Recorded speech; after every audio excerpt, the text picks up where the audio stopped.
PEC, JSC ও সমমানের পরীক্ষার ফল প্রকাশ। পাশের হার পিইসিতে 92.89 ও জেএসসিতে 92.33%। ফল প্রধানমন্ত্রীর কাছে হস্তান্তর।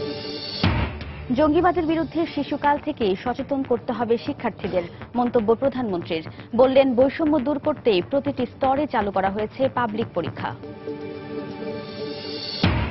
শিক্ষামন্ত্রীর হুঁশিয়ারি ও শিক্ষা নীতিমালার পরও নামে বেনামে বাসা ভাড়া নিয়ে চলছে কোচিং বাণিজ্য। ক্লাস নিচ্ছেন নামকরা প্রতিষ্ঠানের শিক্ষকরা। 31 অনুমতি সাপেক্ষে ক্লাব, হোটেল, রেস্তোরাঁয় অনুষ্ঠান করা যাবে। ব্রিফিংয়ে ডিএমপি কমিশনার। রাজধানী জুড়ে থাকবে কঠোর নিরাপত্তা বলয়। এবং ব্যাটসম্যানদের আত্মহতির মিছিলে নেলসনের দ্বিতীয় ওয়ানডেতে 67 রানে হারল বাংলাদেশ। এক ম্যাচ হাতে রেখেই সিরিজ জিতল নিউজিল্যান্ড।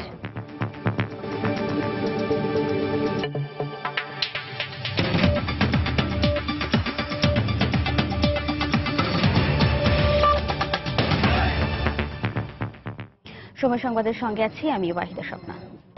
পিইসি, জেএসসি ও সমমানের পরীক্ষার ফল প্রকাশ হয়েছে আজ। পিইসিতে সারা দেশে পাশের হার 92.89 ও জেএসসিতে 92.33%।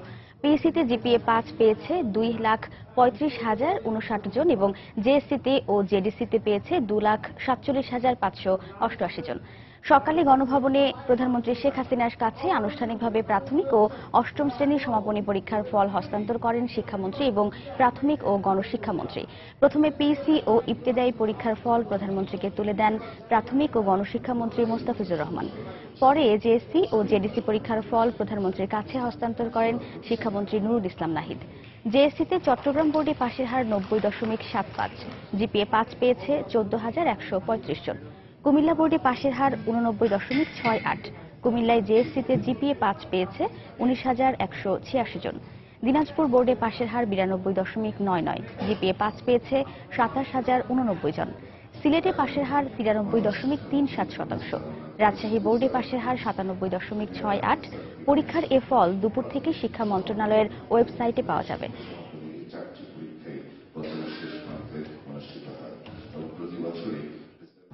প্রধানমন্ত্রী শেখ হাসিনা বলেছেন, জঙ্গিবাদের বিরুদ্ধে শিশুকাল থেকেই সচেতন করতে হবে শিক্ষার্থীদের। এ বিষয়ে অগ্রণী ভূমিকা পালন করতে হবে শিক্ষক ও অভিভাবকদের। সকালে পিইসি, জেএসসি, জেডিসি পরীক্ষার ফল হস্তান্তরের পর প্রধানমন্ত্রী একথা বলেন। প্রধানমন্ত্রী আরো বলেন, বৈষম্য দূর করতেই শিক্ষার প্রতিটি স্তরে চালু করা হয়েছে পাবলিক পরীক্ষা। সন্ত্রাস, জঙ্গিবাদের কোনো স্থান বাংলাদেশে হবে না। এটা শিক্ষার সাথে যারা জড়িত তাদের সেই ছোটবেলা থেকেই ছোট ছোট শিশুদের মাথায় এটা ঢুকাতে হবে যে আমরা শান্তি চাই, বা শান্তি ছাড়া উন্নতি সম্ভব না। আর জঙ্গিবাদ, সন্ত্রাসের পথ এটা কখনো যারা ইসলাম ধর্মে বিশ্বাস করে ইসলামের পথ এটা না। ইসলামের পথ শান্তির পথ, জঙ্গিবাদের কোনো স্থান এখানে নাই। কাজে এই বিষয়টা খুব ভালোভাবে সবাইকে, মানে প্রত্যেকটা শিক্ষক, প্রত্যেকটা অভিভাবক এবং বিভিন্ন কর্মস্থানে যারা আছেন সকলকেই, এবং মসজিদের যারা ইমাম, মুয়াজ্জিন যারা আছেন বা ধর্মীয় শিক্ষা যারা দেন, প্রত্যেকের কাছে আমার এটা অনুরোধ থাকবে যে এই ছোট ছোট শিশুদের মনে যেন আমরা শান্তি চাই, উন্নতি চাই এবং নিজের জীবনকে সুন্দরভাবে গড়ে তুলতে চাই, সকলের জীবন নিরাপত্তা আমরা দিতে চাই। এই ধরনের একটা ভুল পথে যেন কেউ না যায় সেদিকে সবাইকে সজাগ থাকতে হবে। দর্শক, এরই মধ্যে ফলাফল জানতে স্কুলগুলোতে অভিভাবক ও শিক্ষার্থীরা আসতে শুরু করেছে। এই মুহূর্তে রাজধানীর Motijheel ideal school and college প্রাঙ্গণে রয়েছে সহকর্মী রাশিদ লিমন। সেখানকার অবস্থা জানতে সরাসরি যাচ্ছি তার কাছে। লিমন,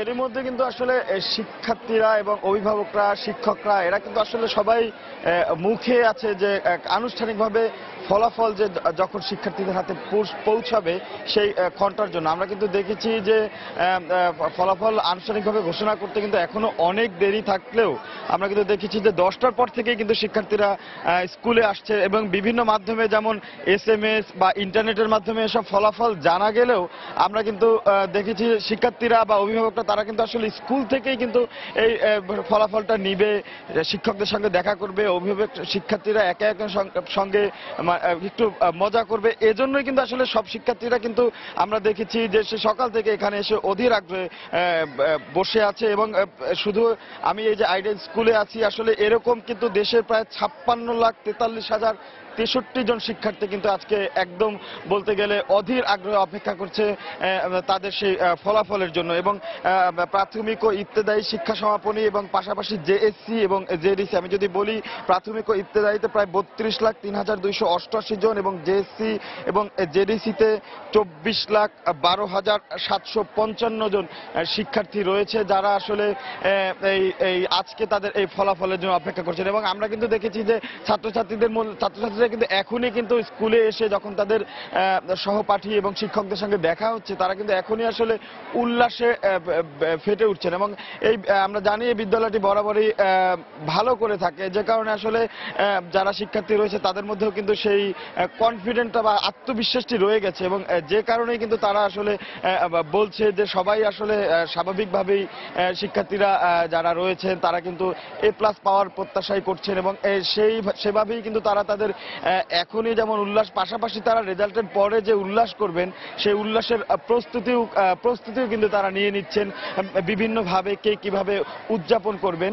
এবং শিক্ষকদের সঙ্গে কথা হলো, তারা বললেন যে শিক্ষা মন্ত্রণালয় এবং এর পরবর্তীতে প্রাথমিক গণশিক্ষা মন্ত্রী এরা যে আলাদা আলাদা সংবাদ সম্মেলন করবেন এবং সংবাদ সম্মেলনের পরপরই কিন্তু যেমন এই বিদ্যালয়ের বোর্ডে কিন্তু টাঙিয়ে দেওয়া হবে তাদের এই যে কাঙ্ক্ষিত ফলাফল। এবং পাশাপাশি যেমনটি বলছিলাম যে প্রাথমিক ও গণশিক্ষা অধিদপ্তরের যে ওয়েবসাইট রয়েছেন সেই শিক্ষা মন্ত্রণালয় যে ওয়েবসাইটের পাশাপাশি আমরা যে বেসরকারি মোবাইল কোম্পানিগুলো রয়েছেন তারা কিন্তু SMS এর মাধ্যমে এই রেজাল্টগুলো সরবরাহ করবেন। কিন্তু মূলত যে বিষয় স্কুলে এসে সহপাঠীদের সঙ্গে বা শিক্ষকদের সঙ্গে যে এই ফলাফলের আনন্দটা ভাগাভাগি করে না, এই লোভ কিন্তু কেউ সামলাতে পারে না, যে কারণে আমরা দেখেছি তারা কিন্তু সকাল থেকে আসছে। এবং বিশেষ করে অভিভাবকদের কথা বলতেই হয়, অভিভাবকরা কিন্তু সেই সকাল থেকে এসে এখানে অপেক্ষা করছেন। যদিও পাশাপাশি শিক্ষকরা তারা কিন্তু আসলে এরই মধ্যে কিন্তু আমরা পাশের দুই জেডিসি এবং পাশাপাশি প্রাথমিক ও ইবতেদায়ীর যে পাশের হার এই বিষয়গুলো কিন্তু সবাই জেনে গেছে। এবং শিক্ষকরা যেমন আসলে তারা বলছিলেন যে তাদের এই বিদ্যালয়ের শিক্ষার্থীদের ফলাফল ভালোর ব্যাপারে আশাবাদী এবং তারা কনফিডেন্টও। এবং আসলে বলতে গেলে শিক্ষক, ছাত্রছাত্রী এবং অভিভাবকরা মিলে আজকে উৎসবে মাততে বা উৎসবে উদযাপন করতে এখন তাদের শেষ মুহূর্তের প্রস্তুতিগুলো সেরে নিচ্ছেন এই বিদ্যালয় প্রাঙ্গণে। তারা আসলে অপেক্ষা করছেন কখন আনুষ্ঠানিকভাবে টাঙিয়ে দেওয়া হবে এই ফলাফল। তো এই ছিল এখনকার মতো আমার কাছ থেকে সবশেষ। দর্শক, রাজধানীর Motijheel ideal school and college থেকে আমাদের সঙ্গে যোগ দিয়েছিলেন সহকর্মী রাশিদ লিমন। কয়েক বছর ধরে কোচিং সেন্টার বন্ধ এবং শিক্ষা প্রতিষ্ঠানের বাইরে শিক্ষকদের কোচিং বা ব্যাচ পড়ানোর নানা নিয়মকানুন বেঁধে দিয়েছে শিক্ষা মন্ত্রণালয়। তাতে সাময়িকভাবে কিছুটা ধাক্কা লাগে কোচিং বাণিজ্যে। এসব পদক্ষেপকে ব্যর্থ করে দিয়ে আবারও নামে বেনামে চলছে এ বাণিজ্য। কোচিং বাণিজ্য নিয়ে শাকিলা শারমিনের 2 পর্বের ধারাবাহিকে আজ দেখুন প্রথম পর্ব। ক্যামেরায় ছিলেন শামসুল হক প্রিন্স। রাজধানীর মিরপুরের মণিপুর স্কুল অ্যান্ড কলেজের পাশের গলি। সকাল 7টা থেকে সারাদিনই ব্যস্ত থাকে শিক্ষার্থী আর অভিভাবকদের ভিড়ে।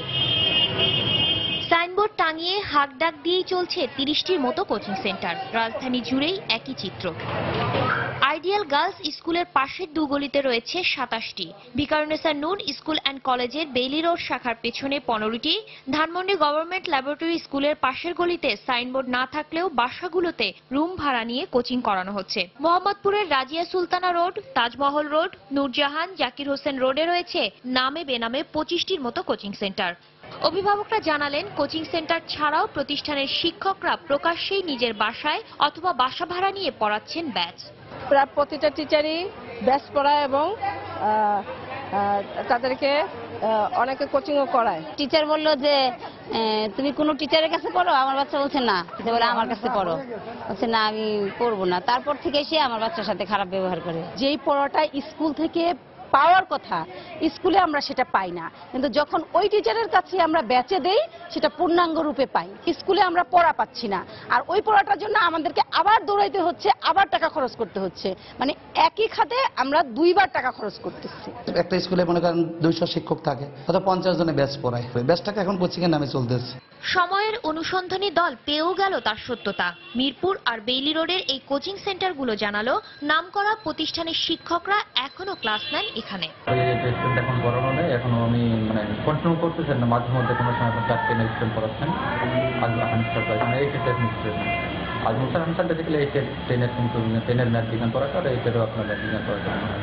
সরকারি নিষেধাজ্ঞা অমান্য করে কোচিং সেন্টারগুলোর ক্লাস শেষ হবার পরে বিকেল থেকে এসব রুমেই পড়ান তারা। এই শিক্ষক নিজেই স্বীকার করলেন ব্যাচ পড়ান তিনি, তবে সাংবাদিক পরিচয় পেয়ে এড়িয়েও গেলেন।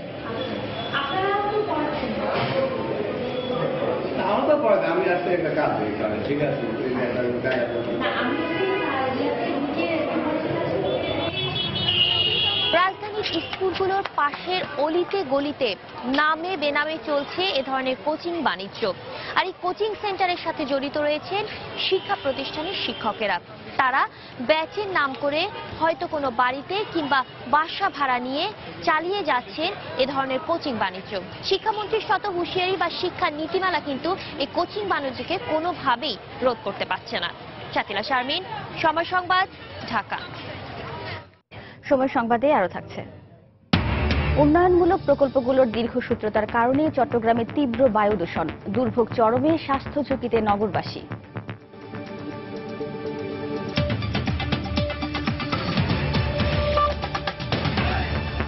ডিএমপি কমিশনার আসাদুজ্জামান মিয়া বলেছেন 31 অনুমতি সাপেক্ষে ক্লাব, হোটেল, রেস্তোরাঁয় অনুষ্ঠান করা যাবে।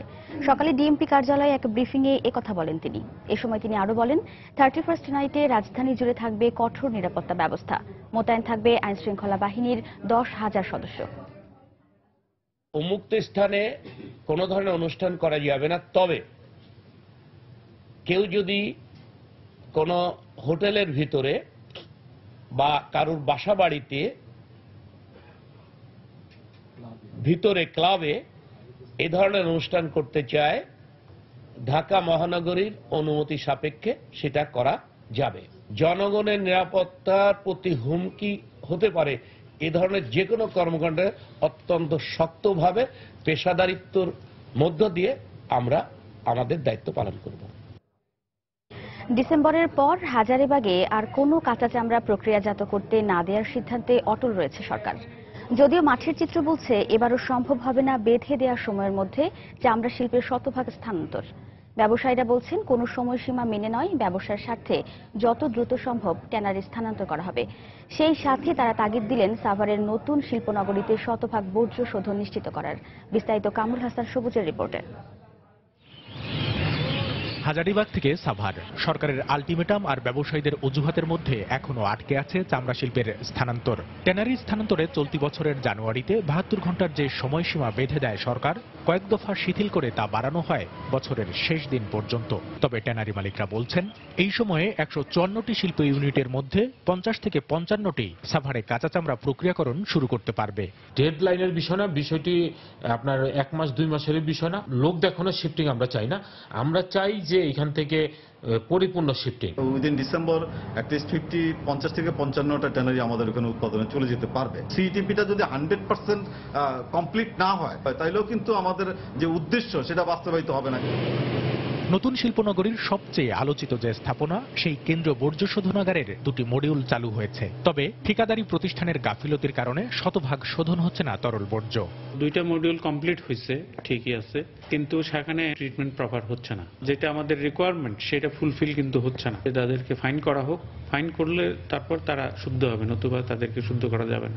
ট্যানারি স্থানান্তরে কঠোর অবস্থানের কথা উল্লেখ করে শিল্প সচিব জানান, সাভারে স্থানান্তর করা কারখানার জরিমানা বন্ধে অগ্রগতি প্রতিবেদন পাঠানো হবে উচ্চ আদালতে। আমরা এখনো স্ট্রিক্ট আছি, কাঁচা চামড়া আমরা ডিসেম্বরের 31 তারিখের পরে যেন সেখানে না যায়। যারা চলে গেছে তাদের যাতে আর জরিমানা দিতে না হয় সেরকম একটা সুপারিশ আমরা পাঠাবো। সাভারের এই শিল্পনগরী পুরোপুরি চালু হলে অনেকটাই সহজ হবে চামড়ার আন্তর্জাতিক বাজার সম্প্রসারণ করা। ব্যবসায়ীরা এমন কথা বললেও তাদের শঙ্কা, এই শিল্পনগরীর প্রাণ সিটিপি শতভাগ কাজ না করলে আরেকটি বুড়িগঙ্গা হবে এর পাশ দিয়ে বয়ে চলা ধলেশ্বরী নদী। সেই সাথে মুখ থুবড়ে পড়বে বাংলাদেশের চামড়া শিল্পের উত্থানের শুরু। সাভারের চামড়া শিল্পনগরী থেকে কামরুল হাসান সবুজ, সময় সংবাদ, ঢাকা। বাংলাদেশ নিউজিল্যান্ড ওয়ানডে সিরিজের খবর। ব্যাটসম্যানদের আত্মহতির হাতের মুঠোয় থাকা ম্যাচ হেরে গেল বাংলাদেশ। নেলসনের দ্বিতীয় ওয়ানডেতে 67 রানের জয়ে এক ম্যাচ হাতে রেখেই সিরিজ নিশ্চিত করল স্বাগতিক নিউজিল্যান্ড। স্যাক্সটন ওভালে আগে ব্যাট করে সর্বনিম্ন দলীয় সংগ্রহ 251 রানে অল আউট হয় কিউইরা। জবাবে বাংলাদেশের ইনিংস শেষ হয় 184 রানে। টস হেরে ব্যাট করতে নেমে কিউইদের শুরুটা ভালো হয়নি। মাশরাফির বলে 0 রানে আউট হন মার্টিন গাপটিল। উইলিয়ামসন, টম লাথামরাও বেশিক্ষণ টেকেননি।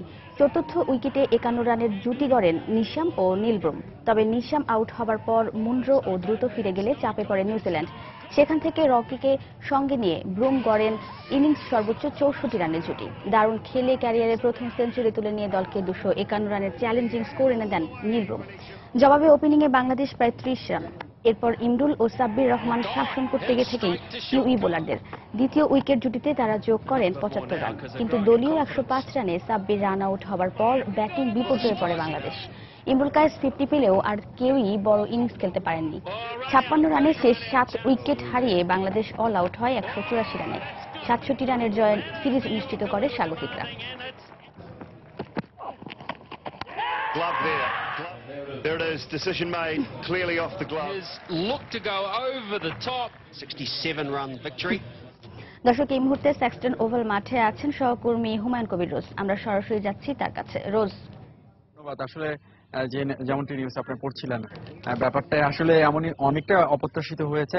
কিছুক্ষণ আগে প্রেস কনফারেন্সে বাংলাদেশ অধিনায়ক মাশরাফি বিন মুর্তজা বলেছেন আসলে এই হারের কারণে আসলে সিরিজে যে একটা আত্মবিশ্বাস ছিল গতকালকে ম্যাচে, এখনো একটা হোয়াইট ওয়াশের সংখ্যা পড়েছে। সেটা আর একটু প্রেশার বাংলাদেশ দলের উপরে চলে আসলো। কারণ ম্যাচের কিন্তু একটা সময় কিন্তু বাংলাদেশ 23 ওভার পর্যন্ত বাংলাদেশের ম্যাচে ছিল।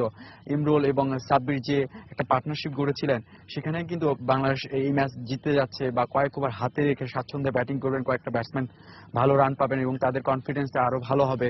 পরবর্তী ম্যাচে আর কি অঘোষিত ফাইনাল হবে, এমনই কিন্তু হিসাব কষা হচ্ছিল। এমনই ভাবে কিন্তু স্বপ্ন দেখাচ্ছিলেন। এখান থেকে প্রবাসী যে বাঙালিরা আছেন তারাও সে আমাদের এই কথা বলেছেন। ঠিক তেমনি কিন্তু মাশরাফি এই ব্যাপারটাই বারবার তুলে ধরেছেন যে প্রেস কনফারেন্স যেটা বলেছেন যে ইমরুল এবং সাব্বিরের যে রানিং বিটুইন দ্য উইকেটে যে সমস্যা দেখা দিয়েছিল, এর আগেও কয়েকটা ম্যাচে এরকম দেখা দিয়েছিল, যে কারণে এটা একটা বড় একটা সমস্যা হয়ে উঠেছে এবং ওই রান আউটটা ম্যাচের বড় টার্নিং পয়েন্ট হয়ে দাঁড়িয়েছে, যে কারণে আসলে বাংলাদেশ সিরিজটা হেরেছে। এবং অধিনায়ক সোজা সাপটা একটা কথাই বলেছেন, ব্যাটসম্যানদের দায়িত্বহীনতার কারণে কিন্তু আজকে বাংলাদেশ ম্যাচটা হেরেছে। যদিও বাংলাদেশের বোলাররা কিন্তু বেশ আটো করেই তাদের আটকে ফেলেছিল। এখন পরবর্তী ম্যাচের জন্য বাংলাদেশ একই কথা বলেছে, আসলে জয়ের জন্য মাঠে নামবে, যদিও চাপ থাকুক, শত চাপ থাকার পরও বাংলাদেশ আসলে পরের ম্যাচে ঘুরে দাঁড়াবে এবং পরের ম্যাচে আসলে কি পরিবর্তন হবে না হবে এটা এই ব্যাপারটা কালকে জানা যাবে। তো সবকিছু মিলে আসলে বাংলাদেশের মানসিক অবস্থা আজকে অতটা ভালো না। মাশরাফি অনেকটা মন খারাপ করে কথা বলেছেন, তবে এইটা স্পষ্টই বলেছেন পরের ম্যাচে বাংলাদেশ অবশ্যই ঘুরে দাঁড়াবে। স্বপ্না, বইমেলায় শ্রাবণ প্রকাশনী নিষিদ্ধ করার সিদ্ধান্তকে অনাকাঙ্ক্ষিত মন্তব্য করে এই ঘটনার নিন্দা জানিয়েছেন শিক্ষাবিদ সৈয়দ আনোয়ার হোসেন। প্রকাশনীটির স্বত্বাধিকারী রবিন আহসান জানান, এটি তার বিরুদ্ধে ব্যক্তিগত আক্রোশের প্রকাশ। এদিকে সংস্কৃতি বিষয়ক মন্ত্রী আসাদুজ্জামান নূর বলেছেন, শ্রাবণ প্রকাশনী আনুষ্ঠানিকভাবে আবেদন করলে বিষয়টি বিবেচনা করা হবে। 2017 সালের বইমেলায় অংশগ্রহণের জন্য আবেদনপত্র সংগ্রহ করতে গেলে প্রকাশনা সংস্থা শ্রাবণ 2 বছরের জন্য নিষিদ্ধ করা হয়েছে বলে জানানো হয়। এই ঘটনায় সামাজিক মাধ্যমগুলোতে এর বিরুদ্ধে প্রতিবাদ জানায় বিভিন্ন শ্রেণী পেশার মানুষ। গত 27 ডিসেম্বর একাডেমির সামনে এর বিরুদ্ধে প্রতিবাদ কর্মসূচিও পালন করা হয়। শ্রাবণ প্রকাশনীর স্বত্বাধিকারী রবিন আহসান এটি তার বিরুদ্ধে ব্যক্তিগত আক্রোশ বলে মনে করেন। ব্যক্তিগত ক্রোধ, এই যে ব্যক্তিগত আক্রোশ, সেই আক্রোশ আমার উপরে বাংলা একাডেমি দেখাতে চেয়েছেন এবং দেখেন তার যে সময় পর্যন্ত তিনি ডিজি থাকবেন সেই সময় পর্যন্ত শ্রাবণ প্রকাশনীকে নিষিদ্ধ করা হয়েছে। শ্রাবণ প্রকাশনী নিষিদ্ধকে লঘু পাপে গুরুদণ্ড বলে মনে করেন বাংলা একাডেমির সাবেক মহাপরিচালক সৈয়দ আনোয়ার হোসেন। বাংলা একাডেমি কেন এই সিদ্ধান্ত নিল, এটা এক ধরনের বিস্ময় আর কি, অনেকটা যেন লঘু পাপে গুরুদণ্ড হয়ে গেছে আর কি। তো ব্যাপারটি আমার কাছে পরিষ্কারভাবে বোধগম্য নয়। বইমেলায় অংশগ্রহণ করতে চাইলে একটি চুক্তি করতে হয়। কেউ যদি সেই চুক্তি ভঙ্গ করে থাকে তার বিরুদ্ধে ব্যবস্থা নেওয়া যেতে পারে। তবে প্রকাশনী সংস্থা থেকে আবেদন করা হলে বিষয়টি বিবেচনা করা হবে বলে জানিয়েছেন সংস্কৃতি মন্ত্রী। বাংলা একাডেমি একটা প্রকাশনা সংস্থাকে অংশগ্রহণ করতে বিরত রাখছে, বিষয়টা কিন্তু এরকম নয়। তিনি একটি নিয়ম ভঙ্গ করেছেন, সেই নিয়মের ভঙ্গ করার কারণে তার বিরুদ্ধে একটি ব্যবস্থা নেওয়া হয়েছে। এখন তিনি যদি আবেদন করেন তাহলে সেই কমিটি তার বিবেচনা করার সুযোগ আছে। 21-এর চেতনা ধারণ করে বাংলা একাডেমি সকল বিতর্কের ঊর্ধ্বে উঠে কাজ করবে, এমন প্রত্যাশা সকলের। তরিকুল ইসলাম সৌরভ, সময় সংবাদ, ঢাকা। সময় সংবাদে আরো থাকছে। নতুন বছরকে বরণ করে নিতে দেশে দেশে প্রস্তুতি, বর্ণিল আলোকসজ্জা, নিরাপত্তা জোরদার।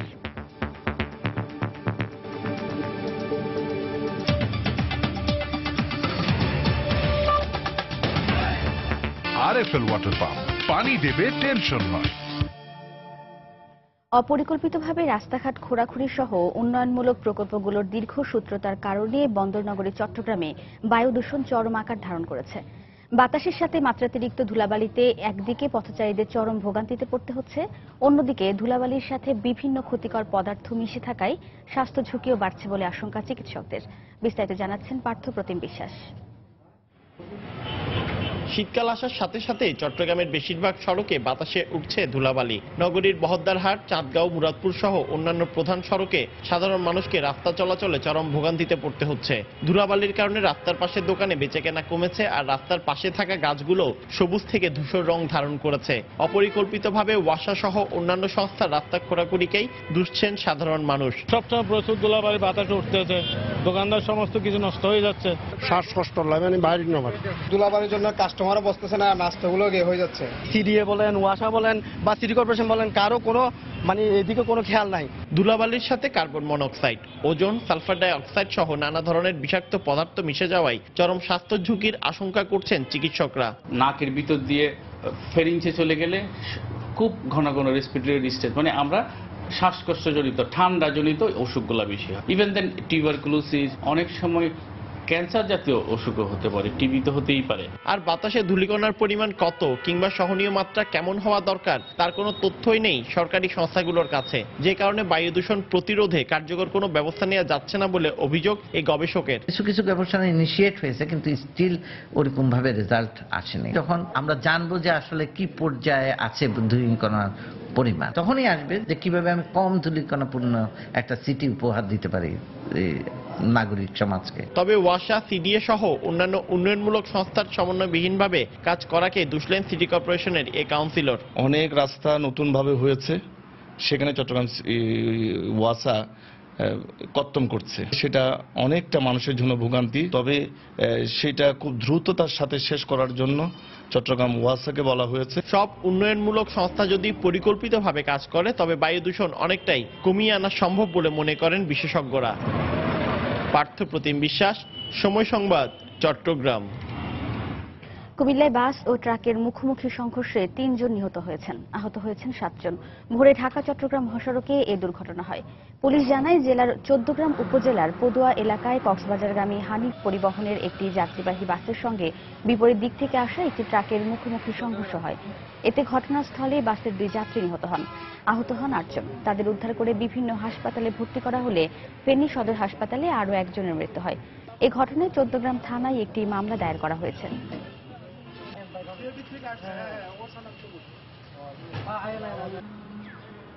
আগামী জাতীয় নির্বাচনে জাতীয় পার্টি 300 আসনে প্রার্থী দেবে, আবারও জানালেন দলটির চেয়ারম্যান হুসেন মোহাম্মদ এরশাদ। সকালে গুলশানের ইমানুয়েল কমিউনিটি সেন্টারে সংবাদ সম্মেলনে একথা বলেন তিনি। আগামী নির্বাচন সংবিধান অনুযায়ী নারায়ণগঞ্জের মতো একটি সুষ্ঠু নির্বাচন হবে বলেও আশা প্রকাশ করেন তিনি। ১ তারিখে আমরা কি দেখাতে চাই? দেখাতে চাই আমাদের সমর্থন আছে সারা বাংলাদেশে, লক্ষ মানুষের সমাবেশ হবে। জাতীয় নির্বাচনে আমরা অংশগ্রহণ করব, 300 আসনে আমরা প্রার্থী দেব, প্রার্থী সংগ্রহ করছি। ইতিমধ্যে 100 মতো প্রার্থী আমরা জোগাড় করেছি। বিএনপির সাংগঠনিক শক্তি কিছুটা দুর্বল হয়ে গেছে নানাবিধ কারণে। এই জন্য আমরা আশা করছি বিএনপির উপরে আমরা থাকব, ক্ষমতা যাওয়ার জন্য আমরা চেষ্টা করব। ভোলার মেঘনা তেতুলিয়া নদীতে নিষিদ্ধ জালে জাটকা নিধনের মহোৎসব চলছে। জাটকা শিকারের কারণে ধ্বংস হচ্ছে নানা ধরনের জলজ প্রাণী, আর প্রায় বিলুপ্তির পথে অল্প পানির 25 প্রজাতির মাছ। কোস্টগার্ড সহ আইনশৃঙ্খলা রক্ষা বাহিনীর নানা পদক্ষেপও জাটকা ধরা বন্ধ করা যাচ্ছে না। বেপরোয়া এসব জেলেদের বিরুদ্ধে ঝটিকা অভিযান সহ আরও কঠোর পদক্ষেপ নেওয়ার কথা জানায় সংশ্লিষ্টরা। নাসিরউদ্দিন লিটনের তথ্য ও উৎপল দেবনাথের ছবি নিয়ে ডেস্ক রিপোর্ট। সরকারিভাবে নভেম্বর মাস থেকে জাটকা ধরা নিষিদ্ধ হলেও ভোলার মেঘনা ও তেঁতুলিয়া নদীতে প্রতিদিন হাজার হাজার নৌকা ট্রলারে জাটকা শিকার করা হচ্ছে। নিষিদ্ধ কারেন্ট জালের পাশাপাশি জেলেরা বেহুন্দি, পাই ও চরঘেরা জাল দিয়ে জাটকার সাথে ধ্বংস করছে নানা প্রজাতির জলজ প্রাণী। কোস্টগার্ড ও মৎস্য বিভাগ এসব শিকারীদের বিরুদ্ধে অভিযান পরিচালনা করলেও বেপরোয়া জেলেদের নিয়ন্ত্রণে আনতে পারছে না। তবে জেলেরা বলছেন বিকল্প কর্মসংস্থান না থাকায় বাধ্য হয়ে তারা জাটকা শিকার করছেন। সংসার চালাতে হবে, তারা তো আমাদের বড় মাছ আশা করে লাভ নাই। আমরা লগের মানুষ ধরে ফেলা, তো আমরা কি করবো? তো আমরা তার দেখা দেখি আমরা ধরি, ফেডের টানে আমরা বাই আর কি। এই জন্য গুড়া ইলিশ মাছ মারিয়ালে আমরা কোনো বড় ইলিশ মাছ পাই না মসজিদের কারণে। কোস্টগার্ডের কর্মকর্তারা স্থানীয় প্রশাসনের সহায়তায় জাটকা নিধন অভিযান জোরদার করার কথা জানালেন। বিভিন্ন স্টেশন এবং আউটপোস্ট থেকে আমাদের টহল বাহিনী যাচ্ছে এবং আমাদের সাথে আমরা সর্বোপরি সহায়তা পাচ্ছি এখানকার ফিশারি দপ্তরের, সেই সাথে আমরা সহায়তা পাচ্ছি এখানকার ইউএনও ম্যাজিস্ট্রেট সাহেবদের সহায়তা পাচ্ছি। এর মাধ্যমে আমরা আমাদের অভিযান চলমান রাখছি। আর নিষিদ্ধ জালে অপরিকল্পিতভাবে জাটকা ধরায় নানা ধরনের জলজ প্রাণী হুমকির মুখে পড়ছে জানালেন মৎস্য কর্মকর্তা। বেহুন্দি জাল এবং এই যে পোনা ধরার জাল, নেট, এতে অনেক জলজ আগাছা বা জলজ অন্যান্য কীটপতঙ্গ এর মাধ্যমে ক্ষতিগ্রস্ত হয়। গত এক মাসে কোস্টগার্ড ও মৎস্য বিভাগ 35টি অভিযানে 6,85,000 মিটার নিষিদ্ধ জাল ও 8,000 কেজি জাটকা আটক করেছে। এই অভিযান আগামীতে আরও বাড়ানো হবে। সময় সংবাদ, ভোলা। বাইরের খবর, ইসরায়েল ফিলিস্তিনি ইস্যু নিয়ে বিদায়ী পররাষ্ট্রমন্ত্রী জন কেরির দেয়া বক্তব্য পক্ষপাতমূলক উল্লেখ করে এর নিন্দা জানিয়েছেন ইসরায়েলের প্রধানমন্ত্রী বেনয়ামিন নেতানিয়াহু। সেই সঙ্গে কেরির বক্তব্যকে ভারসাম্যহীন ও ইসরায়েল বিরোধী বলেও অভিযোগ করেন তিনি। ইসরায়েল ফিলিস্তিন বিষয়ে বুধবার দেয়া বক্তব্যে কেরি বলেন, দুটি আলাদা, স্বাধীন ও সার্বভৌম রাষ্ট্র প্রতিষ্ঠার মাধ্যমে কয়েক দশক ধরে চলা সংকট সমাধানের যে সম্ভাবনা দেখা দিয়েছিল তা ঝুঁকির মধ্যে রয়েছে বলে মন্তব্য করেন মার্কিন পররাষ্ট্রমন্ত্রী জন কেরি। সেই সঙ্গে অধিকৃত পশ্চিম তীরে ইসরায়েলি বসতি নির্মাণ ইসরায়েল ফিলিস্তিন শান্তি প্রতিষ্ঠায় সবচেয়ে বড় বাধা বলেও জানান তিনি। এদিকে চলমান পরিস্থিতিতে ইসরায়েলের পক্ষে জোরালো অবস্থান নিয়ে ক্ষমতা গ্রহণ করা পর্যন্ত ইসরায়েলকে শক্ত থাকার আহ্বান জানিয়েছেন নির্বাচিত মার্কিন প্রেসিডেন্ট ডোনাল্ড ট্রাম্প। অধিকৃত ফিলিস্তিনে অবৈধ বসতি স্থাপন বন্ধে গত শুক্রবার জাতিসংঘের নিরাপত্তা পরিষদে প্রস্তাব পাস হয়। এতে যুক্তরাষ্ট্র ভেটো দেয়া থেকে বিরত থাকলে দেশটির বিরুদ্ধে ক্ষুব্ধ প্রতিক্রিয়া ব্যক্ত করে ইসরায়েল। নতুন বছর 2017কে বরণ করতে বিশ্বের নানা প্রান্তে চলছে প্রস্তুতি। বর্ণিল আলোয় সাজানো হয়েছে বিভিন্ন শহর। নববর্ষ উদযাপনের নানা আয়োজন থেকে বাদ যাচ্ছে না এশিয়া থেকে অস্ট্রেলিয়া, ইউরোপ থেকে আমেরিকা। উৎসব নির্বিঘ্ন করতে নেওয়া হয়েছে নিরাপত্তা ব্যবস্থা।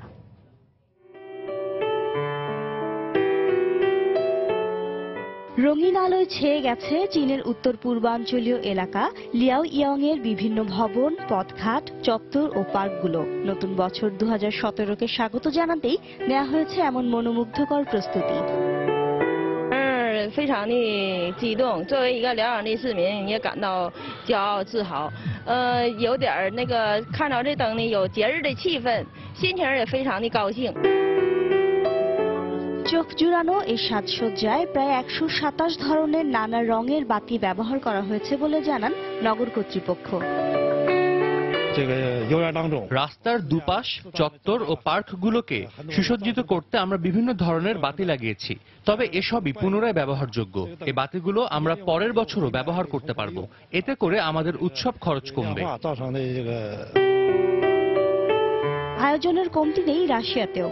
রাজধানী মস্কোর বিভিন্ন জায়গায় চোখে পড়ে দারুণ সাজসজ্জা ও নানা আয়োজনের। তবে বার্লিনের সন্ত্রাসী হামলার পর যে কোনো দুর্ঘটনা এড়াতে ও সাধারণ মানুষের স্বার্থে নিরাপত্তা ব্যবস্থা জোরদার করা হয়েছে।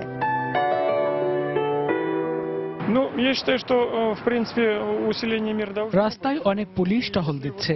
নতুন বছরের উৎসব উপলক্ষে অনেক মানুষ বের হবে। সবার নিরাপত্তার জন্য নিরাপত্তা বাড়ানো স্বাভাবিক ব্যাপার। বিশ্ববাসী অত্যন্ত কঠিন পরিস্থিতি পার করছে। এমন সময় এ ধরনের নিরাপত্তা ব্যবস্থা গ্রহণ স্বাভাবিক বলেই আমি মনে করছি। এদিকে নতুন বছরকে স্বাগত জানাতে বিশ্বের সবচেয়ে উঁচু ভবন বুর্জ খলিফায় আলোকসজ্জা করা হয়েছে, যা মুগ্ধ করছে স্থানীয় লোকজন ও পর্যটকদের। শিরিন আক্তার, সময় সংবাদ। নারী সাফ চ্যাম্পিয়নশিপের খবর। শুরু হচ্ছে নারী ফুটবলারদের সাফের মিশন। বি গ্রুপে সাবিনাদের প্রতিপক্ষ আফগানিস্তান। এই ম্যাচে জিতলে সেমিফাইনাল নিশ্চিত হবে বাংলাদেশের। তাই সেরাটা দিয়ে জয় নিশ্চিত করতে চায় ছোটনের শিশুরা।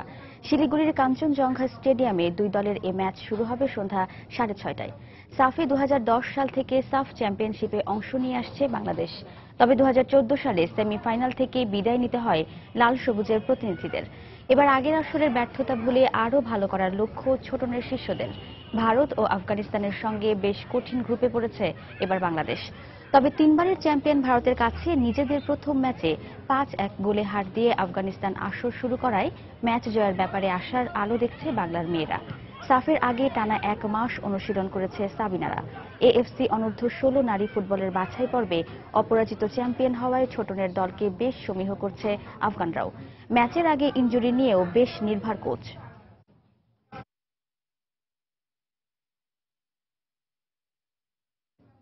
এ পর্যায়ে শীর্ষ সংবাদ জানিয়ে দিচ্ছি আরেকবার। পিইসি, জেএসসি ও সমমানের পরীক্ষার ফল প্রকাশ। পাশের হার পিইসিতে 92.89 ও জেএসসিতে 93.06%। ফল প্রধানমন্ত্রীর কাছে হস্তান্তর। জঙ্গিবাদের বিরুদ্ধে শিশুকাল থেকে সচেতন করতে হবে শিক্ষার্থীদের, মন্তব্য প্রধানমন্ত্রীর। বললেন, বৈষম্য দূর করতেই প্রতিটি স্তরে চালু করা হয়েছে পাবলিক পরীক্ষা। শিক্ষামন্ত্রীর হুঁশিয়ারি ও শিক্ষা নীতিমালার পরও নামে বেনামে বাসা ভাড়া নিয়ে চলছে কোচিং বাণিজ্য। ক্লাস নিচ্ছেন নামকরা প্রতিষ্ঠানের শিক্ষকরা। 31 অনুমতি সাপেক্ষে ক্লাব, হোটেল, রেস্তোরাঁয় অনুষ্ঠান করা যাবে। ব্রিফিংয়ে ডিএমপি কমিশনার। রাজধানী জুড়ে থাকবে কঠোর নিরাপত্তা বলয়। এবং ব্যাটসম্যানদের আত্মহতির মিছিলে নেলসনের দ্বিতীয় ওয়ানডেতে 67 রানে হারল বাংলাদেশ। 1 ম্যাচ হাতে রেখেই সিরিজ জিতল নিউজিল্যান্ড।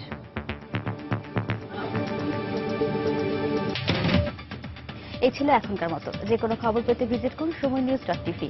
যে কোনো বাংলা লিংক ও রবি নম্বর থেকে সময় সংবাদের খবর, অনুষ্ঠান সম্পর্কে জানতে এবং যে কোনো তথ্য সময় সংবাদকে জানাতে ডায়াল করুন 16242 নম্বরে। এছাড়া এইমাত্র পাওয়া খবর আপনার মোবাইলে পেতে SMS করুন *BN লিখে পাঠিয়ে দিন 16242 নম্বরে। আর সঙ্গেই থাকুন সময়ের।